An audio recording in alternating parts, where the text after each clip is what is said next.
नमस्कार दोस्तों, आप सभी का एक बार फिर से स्वागत है मेरे चैनल अभी स्टडीज पर। तो दोस्तों, आज की क्लास में हम 26 जून के करंट अफेयर के क्वेश्चन डिस्कस करेंगे। चलिए क्लास स्टार्ट करते हैं।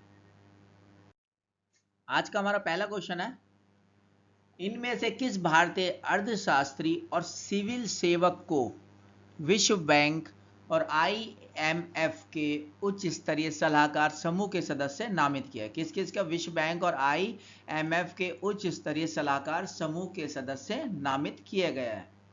ऑप्शन है इसके अमर्त्य सेन, मोटेक आलूवालिया, रघुराम राजन, नरेंद्र जाधव। तो दोस्तों इसका आंसर है बी, मोटेक आलूवालिया। हाँ जी, मोटेक आलूवालिया जी को विश्व बैंक और आईएमएफ के उच्च स्तरीय सलाहकार समूह के सदस्य नामित किया गया है। भारतीय अर्थशास्त्री और सिविल सेवक मोटेक आलूवालिया को हाल ही में विश्व बैंक, अंतर्राष्ट्रीय मुद्रा कोष के उच्च स्तरीय सलाहकार समूह के सदस्य नामित किया गया है। मोटेक आलूवालिया वर्तमान में centre for social and economic progress, कहाँ पे? Centre for social and economic progress के प्रतिष्ठित फेलो और भारत के योजना आयोग के पूर्व अध्यक्ष। किसके? भारत के योजना आयोग के पूर्व अध्यक्ष है। अब चलिए इसके बारे में, विश्व बैंक और आईएमएफ के बारे में थोड़ा सा जान लेते हैं। विश्व बैंक, सबसे पहले क्या है? विश्व बैंक। इसके प्रेसिडेंट कौन है? Davis Malpass. क्या नाम है उनका? Davis Malpass. इसका हेडक्वार्टर वाशिंगटन डीसी में है, जो कहाँ पे? संयुक्त राज्य अमेरिका में है। कहाँ पे? Washington DC. इसका प्रेजेंट ऑर्गेनाइजेशन कौन है? विश्व बैंक समूह। प्रेजेंट में कौन है? विश्व बैंक समूह। इसकी स्थापना कब हुई थी? जुलाई 1944 में। किस? ब्रिटेन वुड्स, न्यू हैम्पशायर, संयुक्त राज्य अमेरिका। कहाँ पे हुई थी? ब्रिटेन वुड्स, न्यू हैम्पशायर, संयुक्त राज्य अमेरिका। इसका मोटो क्या है? वर्ल्ड बैंक का मोटो है गरीबी मुक्त दुनिया के लिए काम करना। गरीबी मुक्त दुनिया के लिए काम करना। ये पूरे देश, पूरी दुनिया से गरीबी को दूर करना चाहते हैं। और इसके जो दूसरे और इसके सब डेरीज है, वो है पुनर्निर्माण और विकास के लिए अंतर्राष्ट्रीय बैंक। इसके फाउंडर थे जॉन मैडर Keynes, Harry Dexter White. John Maynard Keynes और हैरी डेक्स्टर वाइट इसके फाउंडर थे, इसके संस्थापक थे वर्ल्ड बैंक के। आईएमएफ, आईएमएफ के मैनेजिंग डायरेक्टर क्रिस्टलिना जार्जिवा। कौन है? Kristalina Georgieva. इसका हेडक्वार्टर्स है वाशिंगटन डीसी, यूएस में ये भी। और इसकी मैनेजिंग डायरेक्टर क्रिस्टलिना जार्जिवा। इसका चीफ इकोनॉमिक्स है इसकी गीता गोपीनाथ। हाँ जी, चीफ इकोनॉमिक्स है इसकी गीता गोपीनाथ। मेन ऑर्गन यानी कि उसकी संस्था कौन है? Board of governance, board of governance. Present organisation कौन है? संयुक्त राष्ट्र। कौन? UN, United Nation. इसकी स्थापना हुई थी 27 दिसंबर 1945, यानी 75 साल पहले इसकी आईएमएफ की स्थापना हुई थी 27 दिसंबर 1945 के। इसके मेंबर, सदस्य देश 190 सदस्य देश थे आईएमएफ के, जिसमें से संयुक्त राष्ट्र के 179 देश और एक कोसोवो, तो दो मिला के 190 देश आईएमएफ के सदस्य है। आज का हमारा दूसरा क्वेश्चन है, निम्न में से किस देश की सेना ने एक हवाई उच्च शक्ति वाले लेजर यानी कि एयरबोर्न हाई पावर लेजर का सफलतापूर्वक परीक्षण किया है, जो ड्रोन को मार गिराने की क्षमता रखता है? किस चीज का? एयरबोर्न हाई पावर लेजर, जो कि वो क्या कर सकता है? ड्रोन को मार गिराने की क्षमता रखता है। उसका सफलतापूर्वक परीक्षण किया जा चुका है।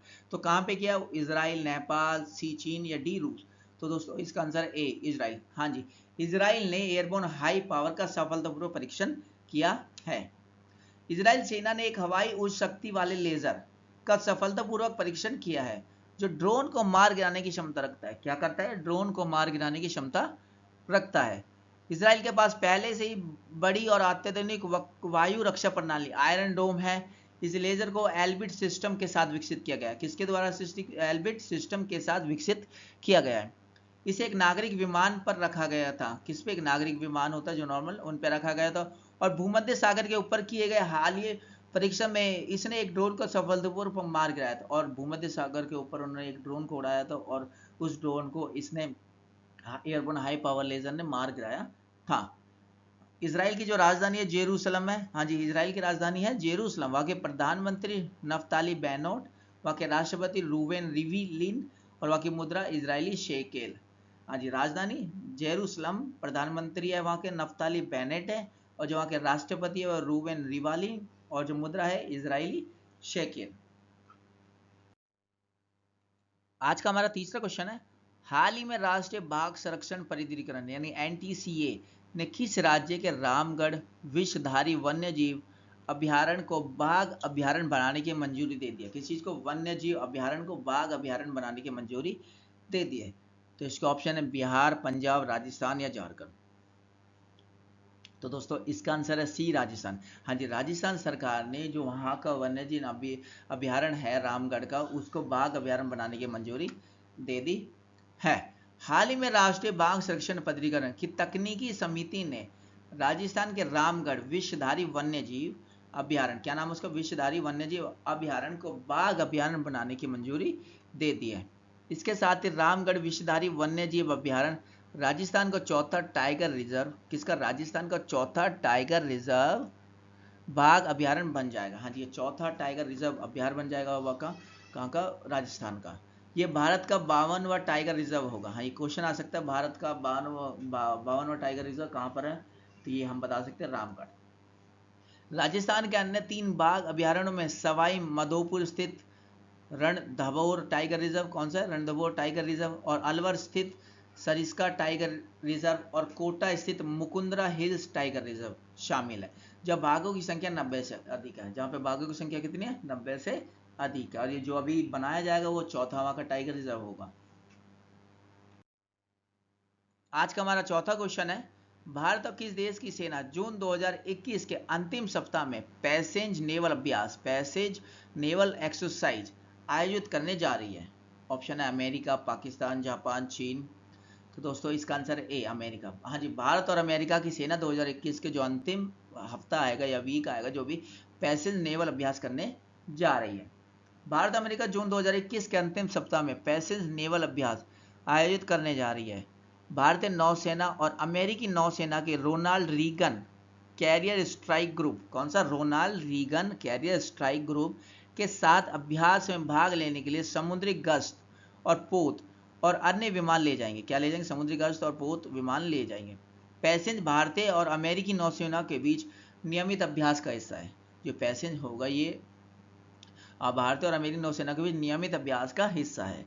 यह द्विपक्षीय और बहुपक्षीय प्रारूप एक खुली द्विपक्षीय यानी भारत और अमेरिका और बहुपक्षीय प्रारूप एक खुली, समावेशी और नियम आधारित अंतर्राष्ट्रीय व्यवस्था को प्रतिबद्धता सुनिश्चित करने में दोनों नौसेनाओं के साझा मूल्य को रेखांकित करता है। आज का हमारा पांचवा क्वेश्चन है, मूडीज इन्वेस्टर सर्विसेज, किसने? मूडीज इन्वेस्टर सर्विसेज ने 2021 के लिए भारत के विकास अनुमान को घटाकर कितने प्रतिशत कर दिया? हाँ जी, मूडीज इन्वेस्टर सर्विस ने 2021 में जो भारत का विकास अनुमान है उसको घटा दिया है। वो घटाकर कितने प्रतिशत कर दिया है वो हमको बताना है। उसके ऑप्शन है 8.6% और 10.6% या 7.6 या 9.6। तो दोस्तों इसका आंसर है डी, 9.6%। हाँ जी, मूडीज इन्वेस्टर सर्विस ने भारत का जो विकास अनुमान है 2021 का उसको 9.6% कर दिया है। मूडीज इन्वेस्टर ने 2021 के लिए भारत का विकास अनुमान को घटाकर 9.6% कर दिया है।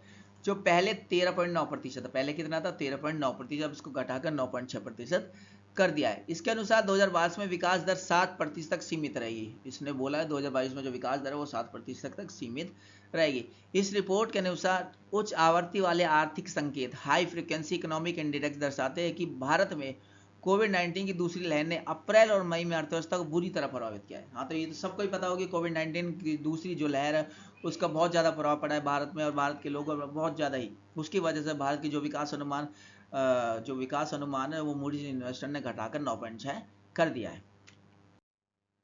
आज का हमारा छठा क्वेश्चन है, हाल ही के एक सर्वेक्षण में किस राज्य के लोकप्रिय हिल स्टेशन महाबलेश्वर की एक गुफा में कुछ चमगादड़ प्रजातियों में निपहा वायरस के खिलाफ एंटीबॉडीज की उपस्थिति पाई गई है? किसमें? चमगादड़ में प्रजातियों में निपहा वायरस है एक, उसके खिलाफ एंटीबॉडीज की उपस्थिति पाई गई है। ऑप्शन है बिहार, महाराष्ट्र, केरल, तमिलनाडु।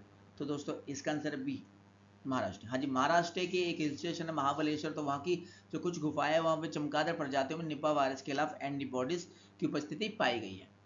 महाराष्ट्र के सतारा जिले के महाबलेश्वर स्थित गुफाओं में निपा वायरस होने की पुष्टि है। वहाँ बताया गया निपा वायरस है वहाँ की गुफाओं में। वैज्ञानिकों ने इस वायरस को लेकर अलर्ट किया है। इस पुष्टि के बाद सतारा जिले के महाबलेश्वर पंचगनी के पर्यटन स्थलों को फिलहाल बंद कर देगा। जो महाबलेश्वर के जो पर्यटन स्थल थे फिलहाल उनको बंद कर दिया गया है। किसके कारण? निपा वायरस के कारण। निपा वायरस एक तरह का दिमागी बुखार है। इसका संक्रमण तेजी से फैलता है। ये संक्रमण होने के लगभग 48 घंटे के भीतर व्यक्ति को कोमा में पहुंचा देता है। अगर ये किसी को हो गया तो 48 घंटे के भीतर व्यक्ति को कोमा में पहुंचा देगा। निपा वायरस चमगादड़ों द्वारा किसी फल को खाने या तथा उसी फल को मनुष्य द्वारा खाने जाने पर फैलता है। ये किसके द्वारा फैलता है? चमगादड़ों द्वारा किसी फल को खाने तथा उसी फल को मनुष्य द्वारा खाने जाने पर फैलता है। आज का हमारा 7वां क्वेश्चन है, हाल ही में विश्व स्वास्थ्य संगठन यानी कि WHO ने घोषणा की फरवरी 2021 में गिनी में फैले किस वायरस का प्रकोप अब खत्म हो गया। हाँ जी, WHO ने बताया कि जो फरवरी गिनी में एक वायरस फैला था उसका प्रकोप अब खत्म हो गया है। उस वायरस का नाम को बताना है। ऑप्शन है Ebola virus, Nipah virus, swine flu virus या इनमें से कोई नहीं। तो दोस्तों इसका आंसर है ए, इबोला वायरस। हाँ जी, WHO ने जो गिनी में फरवरी में गिनी में जो इबोला वायरस फैला था उसके प्रकोप को अब खत्म हो गया, इसकी घोषणा की है। हाल ही में विश्व स्वास्थ्य संगठन ने घोषणा की फरवरी 2021 में गिनी में फैले इबोला वायरस का प्रकोप अब खत्म हो गया है। इसकी पहली लहर 2013 से 2016 के दौरान इबोला के प्रकोप ने 11,300 लोगों की जान ली थी। 2013 से 2016 के बीच इबोला प्रकोप ने 11,300 लोगों की जान ले ली थी, जिसमें ज़्यादातर लोग गिनी, सिएरा लियोन, कहाँ के? गिनी, सिएरा लियोन और लाइबेरिया से थे। इबोला वायरस रोग EVD, जिसे पहले इबोला रक्तस्रावी बुखार के रूप में जाना जाता था, पहले इसे इबोला रक्तस्रावी बुखार के रूप से जाना जाता था, अब इसको इबोला वायरस के नाम से जाना जाता है। मनुष्य में होने वाली एक गंभीर घातक बीमारी है। ये वायरस जंगली जानवरों से फैलता है। किससे फैलता है? इबोला वायरस जंगली जानवरों से फैलता है और मानव आबादी में मानव से मानव संचरण करता है और मानव में एक दूसरे को, जैसे कोरोना वायरस फैलता जा रहा है ऐसे ये भी फैलता है एक दूसरे के अंदर। आज का हमारा 8वां क्वेश्चन है, निम्न में से किस राज्य सरकार इलेक्ट्रिक कार को खरीदने पर 1.5 लाख रुपए या प्रति किलोवाट पर 10,000 रुपए तक की सब्सिडी देगी? हाँ जी, राज्य सरकार ने एक बहुत अच्छी पहल चलाई है। अगर कोई इलेक्ट्रिक कार खरीदेगा उस पर 1.5 लाख रुपए या प्रति किलोवाट 10,000 रुपए तक की सब्सिडी दी जाएगी। तो इसका ऑप्शन गुजरात, बिहार, झारखंड, उत्तर प्रदेश।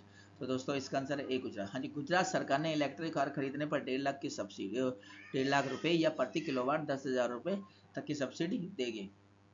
गुजरात सरकार की ओर से इलेक्ट्रिक 2 पहिया वाहनों और इलेक्ट्रिक 3 पहिया वाहनों पर 20,000 रुपए और 50,000 रुपए की सब्सिडी देगी। जो 2 पहिया है उन पर 20,000 रुपए, जो 3 पहिया उन पर 50,000 रुपए की सब्सिडी देगी। ये पॉलिसी अगले 4 सालों के लिए लागू रहेगी। जो पॉलिसी है वो अगले 4 सालों तक वो लागू रहेगी और इसमें सब्सिडी की राशि DBT के जरिए सीधे कस्टमर के अकाउंट में ट्रांसफर कर दी जाएगी और जो सब्सिडी की राशि है वो डायरेक्ट बैंक ट्रांसफर के जरिए सीधे कस्टमर के अकाउंट में ट्रांसफर कर दी जाएगी। आज का हमारा 9वां क्वेश्चन है, जालंधर के कोट कला गांव के प्रदीप सिंह टिवाना हाल ही में किस देश के जज नियुक्त होने वाले पहले भारतीय बन गए? कौन? प्रदीप सिंह टिवाना किस देश के जज नियुक्त होने वाले पहले भारतीय बन गए हैं? ऑप्शन है ऑस्ट्रेलिया, जापान, चीन, अमेरिका। तो दोस्तों इसका आंसर है ए, ऑस्ट्रेलिया। हाँ जी, जालंधर के कोट कला गांव के प्रदीप सिंह टिवाना हाल ही में ऑस्ट्रेलिया के जज नियुक्त हो गए और वह ये जज बनने वाले पहले भारतीय बन गए। जालंधर के कोट कला गांव के प्रदीप सिंह टिवाना, नाम याद रखना है, प्रदीप सिंह टिवाना कहाँ के जज बन गए? वो ऑस्ट्रेलिया में जज नियुक्त होने वाले पहले भारतीय। उन्हें ऑस्ट्रेलिया का विक्टोरिया की कंट्री कोर्ट में जज नियुक्त किया है। कहाँ पे? ऑस्ट्रेलिया की विक्टोरिया की कंट्री कोर्ट में, कहाँ पे? कंट्री कोर्ट में जज नियुक्त किया है। बैरिस्टर प्रदीप सिंह टिवाना 51 साल के, मूल रूप से कोट कला के रहने वाले। कहाँ के रहने वाले? कोट कला के रहने वाले। हालांकि इनका जन्म व परवरिश इंग्लैंड में हुई, लेकिन उनका जन्म जो परवरिश है वो इंग्लैंड में ही हुई थी। उन्हें लॉ की डिग्री बाल्वर हैप्टन यूनिवर्सिटी से की थी। कहाँ से? बाल्वर हैप्टन यूनिवर्सिटी से प्रदीप सिंह टिवाना ने अपनी लॉ की डिग्री प्राप्त करी थी। इसके बाद लिंकन इन बार स्कूल में बैरिस्टर की डिग्री ली। कहाँ पे? लिंकन बार स्कूल में बैरिस्टर की डिग्री ली। वह बैरिस्टर के तौर पर लॉ की डिग्री लेने वाले सबसे युवा आवेदक, वो बैरिस्टर के तौर पर लॉ की डिग्री लेने वाले सबसे युवा आवेदक रहे। आज का हमारा 10वां क्वेश्चन है, हाल ही में जारी पिछले 100 वर्षों के विश्व के सबसे बड़े दानदाता की लिस्ट में कौन पहले स्थान पर रहा?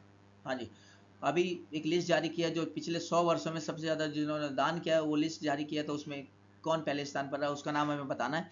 ऑप्शन है अक्षय कुमार, जमशेदी टाटा, अजीम प्रेमजी, जेफ बेजोस। तो दोस्तों इसका आंसर है बी, जमशेदी टाटा जी। हाँ जी, सबको पता है कि पिछले 100 जमशेदी टाटा जी बहुत ज़्यादा दान करते हैं लोगों में, तो पिछले 100 सालों की जो लिस्ट बनी है बड़े दानदाताओं की, उसमें जमशेदी टाटा जी पहले नंबर पर आए हैं। दुनिया के सबसे अमीरों की लिस्ट में भारत भले ही 11वें नंबर पर है, लेकिन दुनिया में सबसे ज़्यादा दान देने वाले की लिस्ट में टॉप पर है। हाँ जी, दुनिया के सबसे अमीरों की लिस्ट में भारत 11वें नंबर पर आता है और दान देने वाले की लिस्ट में भारत टॉप पर है, जमशेदी टाटा की वजह से। हारून रिसार्च और एडिगलगी फाउंडेशन की 23 जून को जारी रिपोर्ट में इसका खुलासा हुआ। कौन जारी करता है? हुरून रिसर्च और एडेलगीव फाउंडेशन ये रिपोर्ट जारी करता है। पिछले 100 सालों में दुनिया भर के सबसे बड़े दानदाताओं की लिस्ट में टाटा ग्रुप के फाउंडर जमशेद जी टाटा का नाम पहले नंबर पर आया है। जमशेदी टाटा ने पिछले 100 सालों में 102.4 अरब डॉलर यानी करीब 7.60 लाख करोड़ रुपए दान देकर सबसे बड़े दानवीर का दर्जा हासिल किया। कितने? 7.60 लाख करोड़ रुपए दान देकर सबसे बड़े दानवीर का दर्जा हासिल किया। ये रकम रिलायंस ग्रुप के चेयरमैन मुकेश अंबानी की कुल नेटवर्थ 84 अरब डॉलर यानी कि 6.25 लाख करोड़ रुपए से भी ज़्यादा है। जो उनकी चेयरमैन मुकेश अंबानी की कुल नेटवर्थ है 84 अरब डॉलर यानी कि करीब 6.25 लाख करोड़ रुपए से भी ज़्यादा है। तो दोस्तों आज की वीडियो में इतना ही। अगर वीडियो पसंद आए तो वीडियो को लाइक, शेयर एंड सब्सक्राइब जरूर करें। जय हिंद, जय भारत।